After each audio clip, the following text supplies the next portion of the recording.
Before I begin, I wish to give land acknowledgement. We are coming to you today from the unceded and unsurrendered territories of the Mi'kmaq, Maliseet, and Passamaquoddy nations. So we are here today with CUPE leaders from across the province to address Bill 17, which is now passed to a second reading in the legislature. Once again, Premier Higgs and the PC party have decided to trample on the rights of workers and all New Brunswickers. Free collective bargaining is a fundamental democratic right enshrined in the Charter of Rights and Freedoms. Workers across Canada in both the private and public sectors freely negotiate collective agreements with their employers all the time. While these negotiations can be contentious, they are ultimately built upon the foundation of trust. When a contract is signed, both parties, workers and employers, trust that both parties will honor the terms of that contract. With the introduction of Bill 17, Premier Higgs has demonstrated to New Brunswickers that he cannot be trusted. He does not believe in due process that makes governments and labor relations work. He believes that he is above the established legal processes, and he seeks to legislate things when it doesn't suit his agenda. He has dismantled democratically elected decision-making boards in healthcare. He does not even believe in informing his own party when he decides to introduce policies or legislation that will throw the province into disarray. It's obvious that Higgs is desperate. His government is frustrated. 6 of his MLAs have stepped down from cabinet positions in recent months.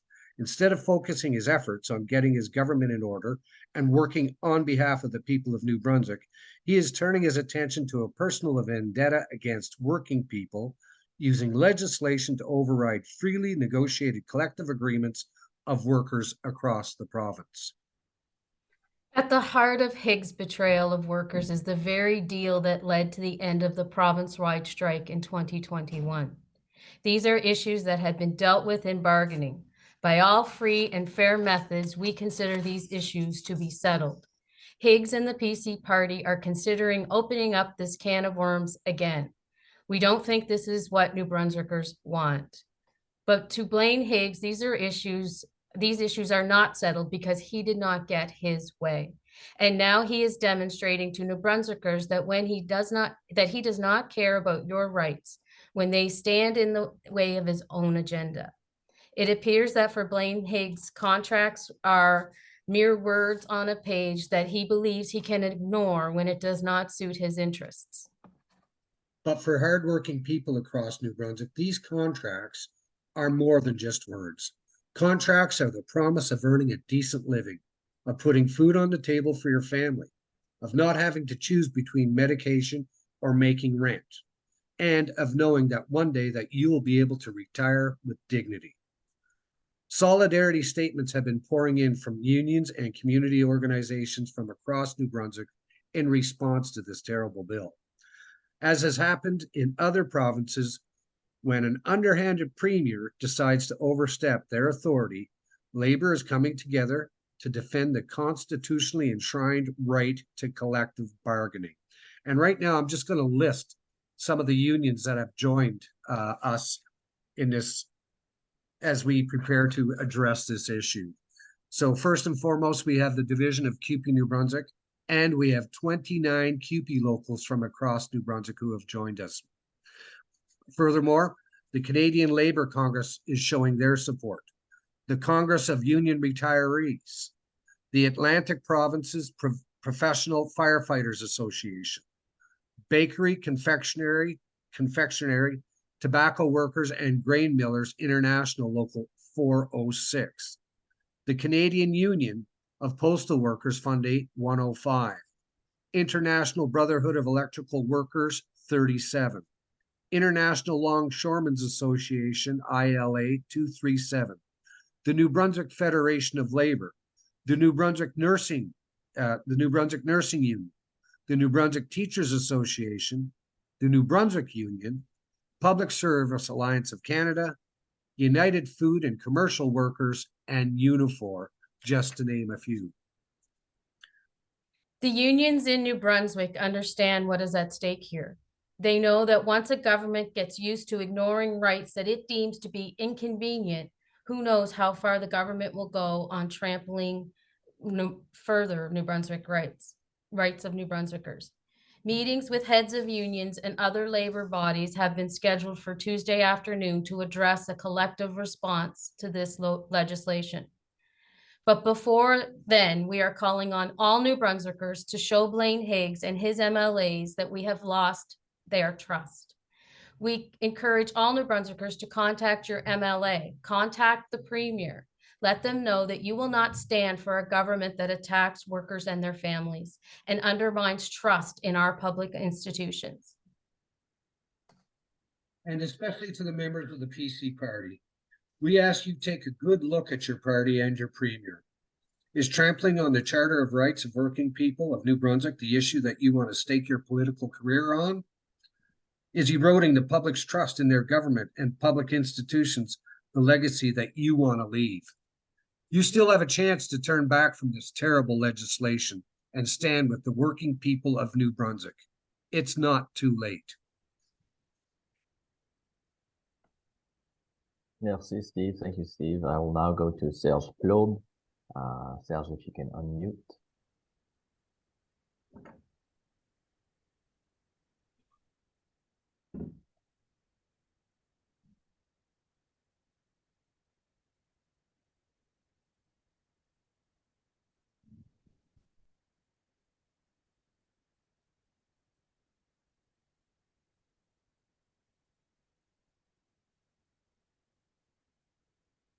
Sorry, Serge, you're still muted.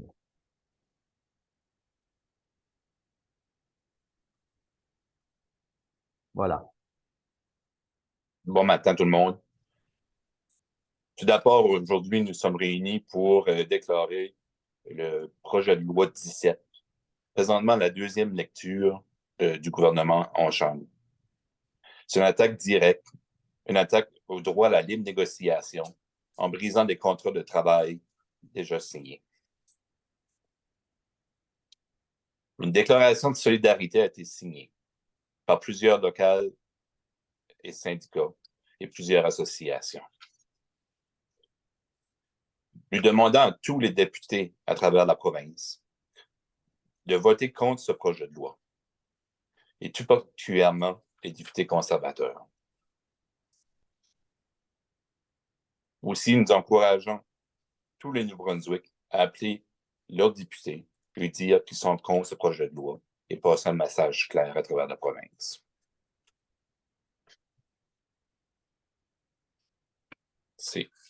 Merci, Serge. Puis simplement pour faire un peu de pouce sur ce qui a été dit, dans la liste des syndicats qui appuient nos efforts pour se débarrasser du projet de loi 17, pour faire en sorte qu'il ne voie jamais le jour.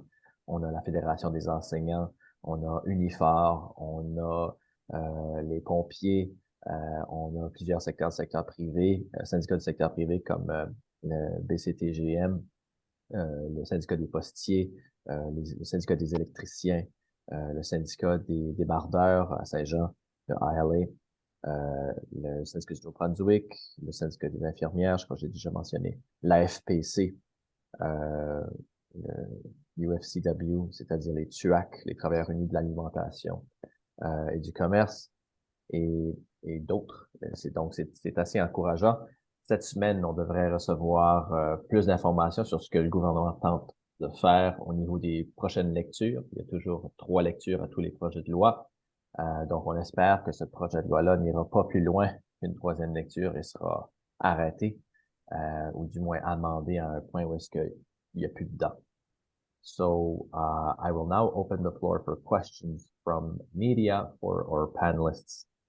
So, questions from media. Des questions des journalistes.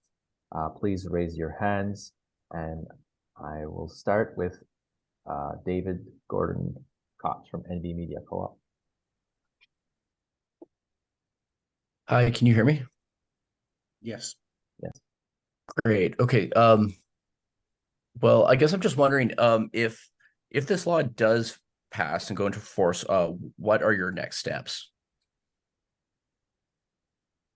Well, as we had stated in this press conference, we're getting calls from every union in New Brunswick and further than that. We've had a lot of reach out from Quebec, from Ontario, from Alberta, from different groups right across Canada. And we would certainly be working with all of our partners to see how to address this. It's I mean, it sounds like it's a charter challenge in the making potentially. Do you think that would be an option? Sandy, go ahead. Yes, I mean, obviously, we're going to take every legal route and option that we have, and we have lawyers on the ready because that's what this premier likes to do. He likes to fight us in court, tie us up in court, spend all kinds of money on all kinds of lawyers instead of doing the right thing for workers and their families. So yes, we will take that legal route. For sure. But again, what I would say is instead of taking on labor and fighting labor in court, why not sit, honor your contracts, and treat labor fairly and put all of that New Brunswick money that you're giving to lawyers and in these court challenge, give it to the workers and their families in New Brunswick, give it to the nursing home workers, give it to the bus drivers, give it to those that you say that you can't give money to, and keep it away for money for legal purposes. We are quite confident we would win a legal challenge, but that's a ways off. And I think he knows that. So that will go on in the background, but that's not going to be our only response. Thank you. Thank you, David. I have Silas Brown from Global, and after that, Andrew Waugh from the Daily Gleaner. Good morning. So, I mean, at this point, is there any consideration of walkouts or job action to try and stand in the way of this or throw some wrenches? This is a majority government that we're looking at. This can likely be passed by the end of next week if the premier doesn't want to back down. So what other tools are you considering using at this point to try and make this a little bit harder? I'd like to answer that. First of all, we can't tip our hand entirely, but we are looking at every conceivable option before us. We are working with other unions. We are working with our own membership, with our own leaders. We have a meeting tomorrow afternoon with all of the union leaders in New Brunswick, private and public sector. So all I can say is that anything is possible. I'm curious what sort of options that you have in terms of any sort of job action or labor action that would actually be legal. Like what would you potentially be putting yourselves at risk by pursuing some of these options? Just a couple points. The question from before that, Premier Higgs loves to tie things up in court. And again, I'm not going to put myself and the members at risk of divulging what we may or may not do. We are looking at any and all possible action, up to including job action.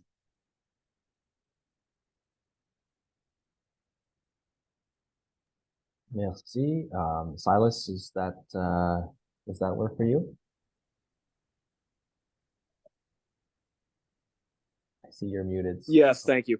Okay, thank you. After that, I had Andrew Waugh, Michel Corriveau, et Frédéric Camarano.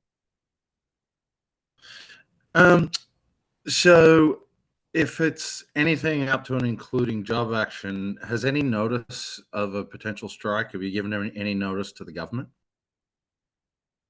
We didn't get any notice of this bill. They walked a letter down a hallway and gave it to groups. Again, we will do things in the most respectful way that we are able to. And, I'm not going to tip our plans at this particular time. We are still meeting with members of government. We are still meeting with people that, with other union laborers across this province. I think it would be extremely wise and in New Brunswick's best interest if this premier would walk this legislation back. So we realistically know that he's not going to.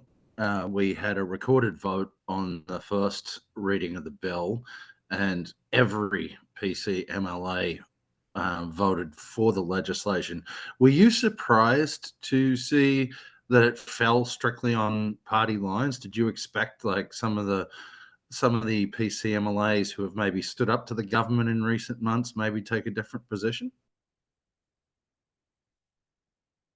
Sandy? I think not surprised in the first reading of a bill that what we had heard is many of them had no idea what the issue was. They were briefed after the first reading, which probably falls into line with the way this government acts.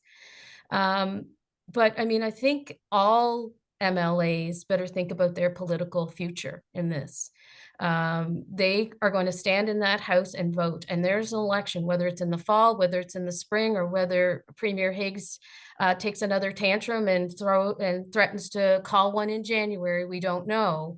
If they want to get elected again, they better understand how this touches all New Brunswickers. It touches all labor workers in this province and nationally when you bring in a law that breaks signed collective agreements. That is the cornerstone of all unions, and it's about trust with unions. When you sit and you sign a contract and then you throw away that contract because it's inconvenient. So I think that, we're talking to MLAs. We want our members, we want all New Brunswickers to talk to MLAs because they're going to be knocking on doors soon, looking for support. And they better remember how far reaching this goes, because this just isn't about three locals. This isn't about CUPE. This isn't about the public sector or private sector. This is about labor and signed agreements. And if I was any entity that signed an agreement with this government, I would be worried that the signature means nothing. So, they may be able to stand in the House on this, and hopefully it's a standing vote, but they're not far off from an election one way or another. So they want to think about this. This is not good labor relations, and it's not good for workers and their families in this province. So just one last question. You say you've been talking to MLAs. Do you have any indication that some of the PC MLAs might change their votes as this bill moves? We have no indication. We can't tell how people think, but I can tell you they were extremely surprised when they started learning the facts of how all of this went down. The narrative that's been played out in the legislature is that, CUPE's been dragging this. CUPE initiated the contact to have, with government. And there are, all kinds of evidence of many, many delays on this side of the employer in trying to resolve this matter. So once again, there's a lot of very false information that's coming out of this premier, and we're going to be dealing with facts. So I do know that the members on all three parties were very concerned with what the information that we shared with them. Thank you, Andrew. I'm going to move over to Michel Corriveau, Frédéric Camarayon, and then Jacques Poitras. Thank you all for using the raise hand function. And just before moving to you, I just want to add also what Steve said. CUPE sent from the two locals that were originally into this MOA process, they sent a request to trigger the process in September. They made it clear through letters saying we want to go through this arbitration process because clearly this is not going anywhere. And instead of working with the process that was signed in the collective agreement, well, a law was crafted behind the backs of everybody, including most MLAs, if not all. Next speaker is Michel Corriveau. Merci. À moins d'une surprise vraiment extrêmement grande, le projet de loi va passer cette semaine puis va recevoir la sanction royale avant la fin de la semaine. Il faudrait quelque chose d'assez gros pour que ça ne se fasse pas. Qu'est-ce qui pourrait être assez gros de votre part pour empêcher que ça se fasse?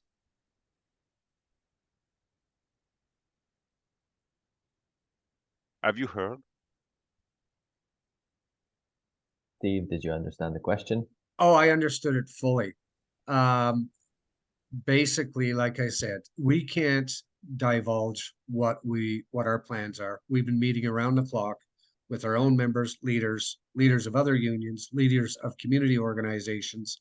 And, you know, we have every option on the table at this point. But est-ce qu'il est pas trop... And I know Sandy wants to respond as well, Michelle, sorry. Okay, yeah. So we have all of our presidents coming in from around the province and their executives coming in tomorrow morning to Fredericton to further discuss.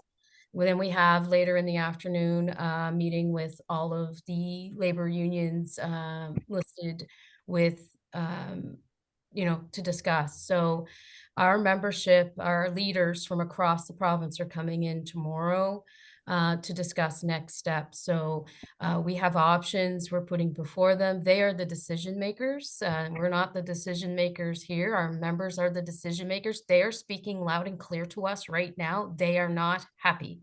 So we're bringing those leaders and executives in, and further discussion will happen at 11 o'clock tomorrow at the Crown Plaza. Est-ce que vous avez l'impression qu'il est encore temps de discuter avec les, que ce soit les députés, le gouvernement? Est-ce qu'il n'est pas trop tard pour ça, pour la discussion? Il va rester 4 jours, là. Well, as mentioned, and everyone is fully aware, this was just introduced. You know, these groups were in negotiations trying to resolve this matter. They were waiting for the Premier to invoke the very process that he established, you know, the dispute mechanism on this matter. And instead of getting a letter saying, okay, here's the third person appointed to resolve this matter, they got a letter saying, oh, forget about that process that we agreed to and signed on to. We're going to introduce legislation. So as you can, understand, we just learned about this last week. So we've been working around the clock, and I am actually very impressed with our leadership members and the people that have come on board in less than a week. Mais sans nous dire ce que vous allez faire mardi, ce qui va être discuté mardi, est-ce que vous allez aller au-delà des gestes symboliques? Oh, definitely. And more? We certainly are looking at every action, and this is not just going to be symbolic. Merci. Merci, Thank you, Michelle. Prochaine question de Frédéric Camarano de Radio-Canada. Bien, justement, pour poursuivre sur ce que disait Michel, je veux dire, est-ce qu'on peut s'attendre à une grève? Est-ce qu'on peut s'attendre à une grande sortie des travailleurs dans les prochains jours? Puisque, je veux dire, le vote, il va se faire cette semaine. La sanction royale pour ce projet de loi-là devrait, à toute bonne fin pratique, se faire cette semaine. Donc, est-ce que vous croyez à des actions concrètes plus que d'appeler les députés cette semaine?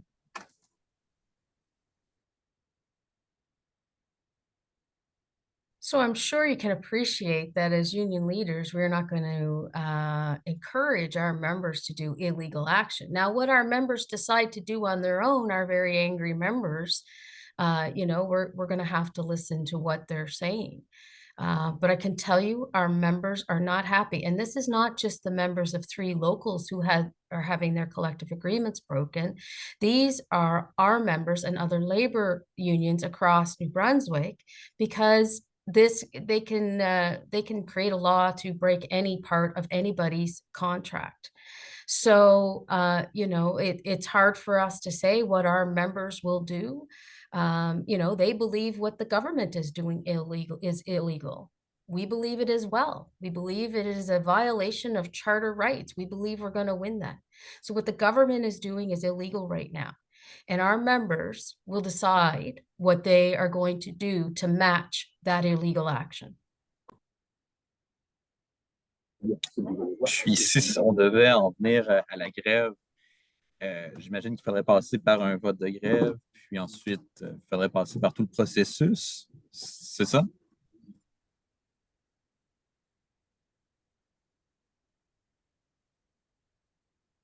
We will take direction from our membership, is all that we can, again, state at this point.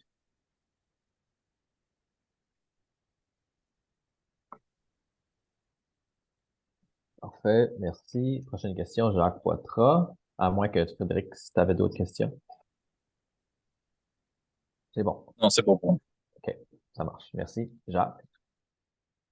Yeah, I would just like a clear answer. Like, would any job action be illegal on your part? Again, what our members decide to do. No one is in a legal strike position, so then a legal strike process wouldn't have to be followed. So what our members tell us they're going to do, they're going to tell us what they're going to do about this. You know, again, we've had many meetings. We're just actually bringing everybody to Fredericton tomorrow for further clarification. There's been literally hundreds of meetings happening back with members to talk to members in workplaces to see what they want to do. What we can tell you is our members are angry. Our members feel what the government is doing is illegal.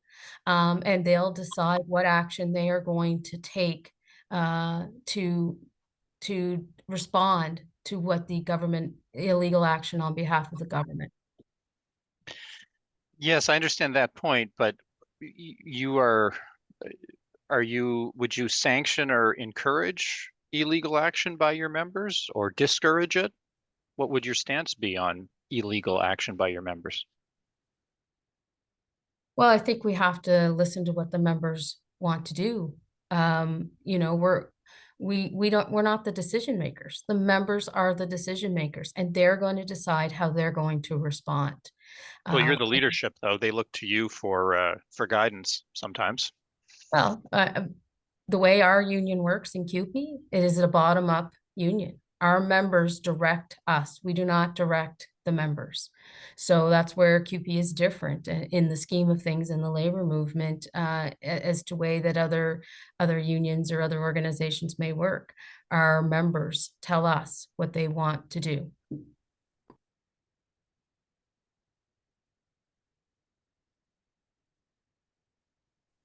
Ça marche. Je ne vois pas d'autres questions pour le moment. Je ne vois pas d'autres mains de la part des journalistes. I don't see any other hands up from media. I see that CTV is here and TVA est ici aujourd'hui aussi. Est-ce que vous avez des questions?